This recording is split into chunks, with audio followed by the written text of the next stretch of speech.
ஏன்னா தன்னுடைய பாடல்கள் மூலமாகவோ வசனங்கள் மூலமாகவோ கருத்துக்களுக்கு ஒரு நோக்கமே சிவாஜி கிடையாது. யார் என்ன எழுதி கொடுக்குறாங்களோ அதை பேசுவார், என்ன சீனோ அதான் நடிப்பார். எம்ஜிஆர் அப்படி இல்லை. ஒரு பாடலை எழுதிட்டு வந்தோடனே அதை இட்டு எப்படி வருது நம்ம வரப்போகுது.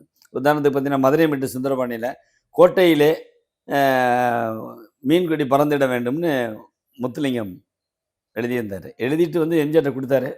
அப்போ எம்ஜிஆர் வந்து முதல்வராக போகிற அந்த சந்தர்ப்பத்தில் இதில் எம்ஜிஆர் என்ன சொல்கிறேன்னா, எம்ஜிஆர் மீன்குடின்னு எழுதி சொல்கிறார், முத்துலிங்கம் நமது குடி பறந்துட வேண்டும் எழுதினார்.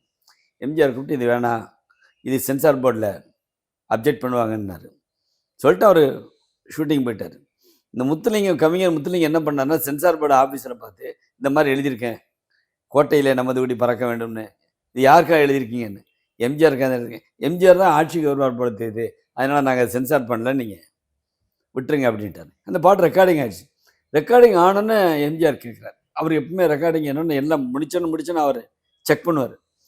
நான் தான் சொன்னேனே நமது குடி பறக்க வேண்டும்னு, எழுத வேணான்னு சொன்னேனே, இந்த முத்துலிங்கத்தை உடனே வர சொல்லுங்க அப்படின்னு அவர் ஆற்காடு ஸ்ட்ரீட்டில் வர சொல்லி, உங்களை எத்தனை தடவை சொன்னது நம்ம, இல்லை நான் சென்சார் போர்டு ஆஃபீஸரை பார்த்துட்டேன், அவர் தான் நமது குடியும் பறக்கணும்.